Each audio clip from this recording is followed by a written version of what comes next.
बिस्मिल्लाहिर्रहमानिर्रहीम। शुरू करता हूँ अल्लाह के पाक नाम से जो बड़ा मेहरबान नहायत रहम वाला है। देखती आंखों और सुनते कानों को अस्सलाम वालेकुम।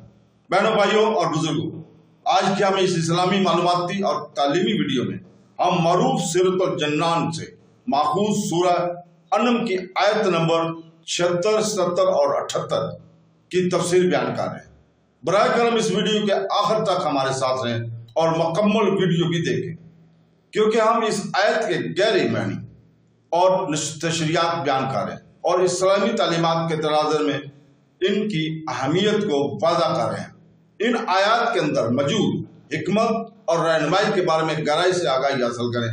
इन आयत की तलावत हम पहले ही उर्दू और अंग्रेजी तर्जमा के साथ पाकिस्तानी वक्त के मुताबिक सुबह 6 बजे कर चुके हैं। लिहाजा बराए करम इस वीडियो को अपने रिश्तेदारों और दोस्तों के साथ भी शेयर करें ताकि वो भी इससे मुस्तफीद हो सके। कुरान पाक रब्बुल आलमीन का बेमिसाल कलाम है, जो वाद महमूद, वाद खालिक और पूरी कायनात का हकीकी रंग है। अल्लाह ताला ने ये कलाम हुजूर पाक सल्लल्लाहु अलैहि वसल्लम पर नाज़िल फरमाया। बाबरकत वही का आगाज रमजान के मुक़द्दस महीने में हुआ। सैयदना जिब्रील अलैहिस्सलाम को हुजूर पाक सल्लल्लाहु अलैहि वसल्लम पर वही लाने की सआदत हासिल हुई। कुछ बाबरकत आयात आपको बराह रास्त अता की गई। हालात और वाक़यात के लिहाज से सबसे फसीह ज़बान अरबी ज़बान में तकरीबन 23 साल के अर्ज में वही का नज़ूल हुआ। सूरह नम कुरान मजीद की 6ठी सूरह है, जिसमें 165 आयात है। सूरह नम के फ़ायद में मुआफ़ी और खुशकिस्मती शामिल है। सूरह नम का नाम इसकी 15 आयत से लिया गया है, जो 136 से शुरू होकर 150 पर ख़त्म होती है। इन आयत में अल्लाह की तरफ से पैगाम की असल फिगर किलो के बारे में थी। ताहम सूरह अनम के लफ्जी मैनी अरबी ज़बान में जंग के हैं। इब्न अब्बास की रिवायत के मुताबिक पूरी सूरत मक्का मुकरमा में एक ही वक्त में एक नशिस्त में नाज़िल हुई। इस्मा, जो कि यजीद की बेटी और हज़रत मुआज़ बिन जब्बल की चचाज़ाद बहन थी, कहती है कि इस सूरत के नुज़ूल के वक्त हुज़ूर पाक सल्लल्लाहु अलैहि वसल्लम ऊँटनी पर सवार थे और मैंने इस ऊँटनी के नाक की रस्सी पकड़ी हुई थी। नुज़ूल के वक्त 70,000 के करीब फरिश्ते इस सूरत के साथ तस्बीह करते हुए आए थे। यह सूरह अनम के फ़ायद के सिर्फ आगाज है। जो भी इस सूरत को पढ़ता है वो 70,000 फरिश्ते इसके लिए दुआ करने लगते हैं ताकि इसकी तमाम परेशानियां दूर हो जाएं।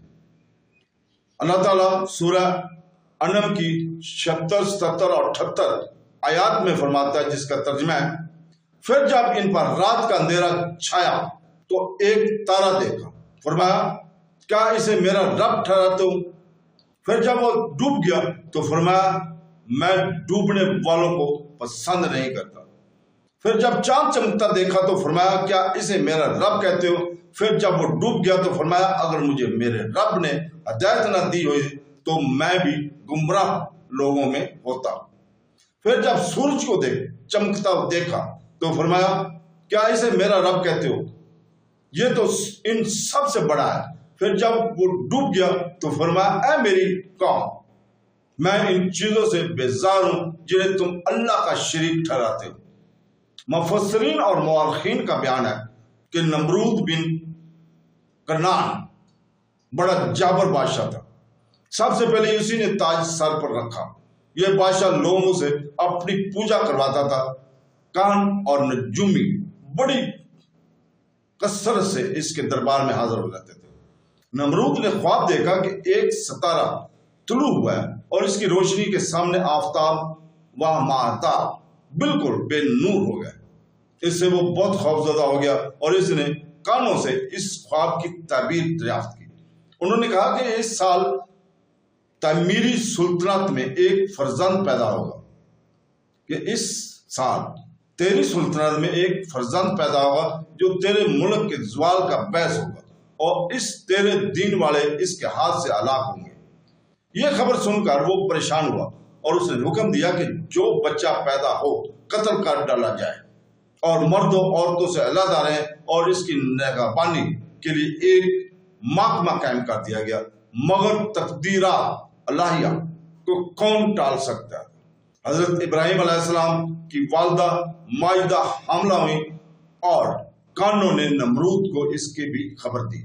کہ وہ بچہ حمل میں آ گیا ہے، لیکن چونکہ حضرت کی والدہ سبا کی عمر کافی کم تھی، ان کا حمل کسی طرح پہنچتا ہی نہیں گیا۔ جب حضرت ابراہیم علیہ السلام کی ولادت کا واقعہ قریب ہوا تو آپ کی والدہ نے اسے کھانے میں چلی گئی جو اس کے والد نے شہر سے دور کھود کر تیار کیا تھا۔ وہاں آپ صلی اللہ علیہ وسلم کی ولادت ہوئی اور وہیں آپ رہے۔ پتھروں سے اس نے خانہ کا دروازہ بند کر دیا جاتا تھا۔ روزانہ والدہ صاحبہ دودھ پلا لیتی تھی اور جب وہاں پہنچتی تھی تو دیکھتی تھی کہ آپ علیہ السلام اپنی انگلی کا کنارہ چوس رہے ہیں اور اس سے دودھ آ رہا ہے۔ آپ علیہ السلام بہت جلد بڑھنے لگے اور اس میں اختلاف ہے کہ آپ علیہ السلام نہ خانہ میں کتنا عرصہ رہے۔ بعض کہتے ہیں 7 برس، اور بعض نے کہا کہ 13 برس، اور بعض نے کہا کہ 17 برس۔ یہ مسئلہ یقینی ہے کہ انبیاء کرام علیہ السلام ہر حال میں معصوم ہوتے ہیں اور وہ شروع ہی سے ہر وقت معروف الہی سے شناسا ہوتے ہیں۔ اس عقیدہ کو ذہن نشین رکھنے ہوئے اس آیت اور اس کے بعد والی 2 آیت کی تفسیر سمجھنے کے لیے قرآن پاک میں بیان کردہ واقعے کو ذہن میں ذرا تفصیل سے پڑھیں گے۔ حضرت ابراہیم علیہ السلام نے ابتدا میں سے توحید کی حمایت اور کفریہ عقائد کا رد کرنا شروع فرما دیا تھا، اور پھر جب ایک سوراخ سے رات کے وقت آپ علیہ السلام نے زہرا یا مشتری ستارہ کو دیکھا تو لوگوں کے سامنے توحید باری تعالیٰ کی دائیں بیان کی کرنا شروع کر دی، کیونکہ اس زمانے کے لوگ اس بات اور ستاروں کی پرستش کرتے تھے، پوجا کیا کرتے تھے۔ تو آپ علیہ السلام نے ایک نہایت نفیس اور دل نشین پیرہیا میں انہیں غور و فکر کی طرف رہنمائی کی، جس سے وہ اس نتیجہ پر پہنچے کہ تمام جہان عدم سے وجود میں آنے والا ہے اور پھر ختم ہونے والا ہے، تو یہ معمود نہیں ہو سکتا، بلکہ تمام جہان بذات خود کسی وجود میں لانے والی ذات کا محتاج ہے، جس کی قدرت اور اختیار سے اس میں تبدیلیاں ہوتی رہتی ہیں۔ چنانچہ پہلے آپ علیہ السلام نے ستارے کو دیکھا تو فرمایا کہ کیا اسے میرا رب کہتے ہو؟ پھر جب وہ ڈوب گیا تو فرمایا کہ میں ڈوبنے والوں کو پسند نہیں کرتا، یعنی جس میں ایسے تخریات ہو رہے ہیں وہ خدا نہیں ہو سکتا۔ پھر اس کے بعد آپ علیہ السلام نے چاند کو چمکتے ہوئے دیکھا اور فرمایا کیا اسے میرا رب کہتے ہو؟ پھر جب وہ ڈوب گیا تو فرمایا اگر مجھے میرے رب نے ہدایت نہ دی ہوتی تو میں بھی گمراہ لوگوں کے میں سے ہو جاتا۔ اس میں اس قوم کو تنبیہ ہے کہ جو چاند کو معبود مانتے تھے، انہیں اب علیہ السلام نے معلوم ہوا کہ آپ علیہ السلام کی یہ باتیں ان کا رد کرتے ہوئے کے لیے بھی ہی آئیں۔ چاند کے معبود نہ ہونے پر بھی آپ علیہ السلام نے یہی دلیل بیان فرمائی کہ اس کا حال سے دوسرے حال کی طرف منتقل ہونا قابل فنا ہونے کی دلیل ہے۔ پھر اس کے بعد آپ علیہ السلام نے سورج کو چمکتے ہوئے دیکھا تو فرمایا کہ کیا اسے میرا رب کہتے ہو؟ یہ تو ان سب سے بڑا ہے۔ پھر جب وہ بھی ڈوب گیا، سورج بھی ڈوب گیا تو فرمایا اے میری قوم، میں ان چیزوں سے بیزار ہوں جنہیں تم نے ثابت کر دیا کہ ستاروں میں چھوٹے سے بڑے تک کوئی بھی رب ہونے کی صلاحیت نہیں رکھتا۔ ان کا معبود ہونا باطل ہے اور قوم جس شرک میں مبتلا ہے، آپ علیہ السلام نے اس سے بیزاری کا اظہار کر دیا اور اس کے بعد دین حق کا بیان فرمایا، جو اگلی آیتوں میں انشاءاللہ تعالی ہم بیان کریں گے۔ اور حضرت ابراہیم علیہ السلام کے ستارے، چاند اور سورج کے بارے میں فرمائے لوگوں کو سمجھنے کے لیے تھے اور معاذ اللہ اپنے بارے میں نہ تھے۔ اس کی بہت واضح دلیل میں یہ ہے کہ جب آپ علیہ السلام سارے چاند اور سورج کے بارے میں فرمایا تو آپ علیہ السلام نے اس سے پہلے دن رات کی فرق کو اور سورج چاند کے غروب ہونے کی کبھی نہیں دیکھا تھا۔ ایسا تو ہرگز نہیں ہو سکتا۔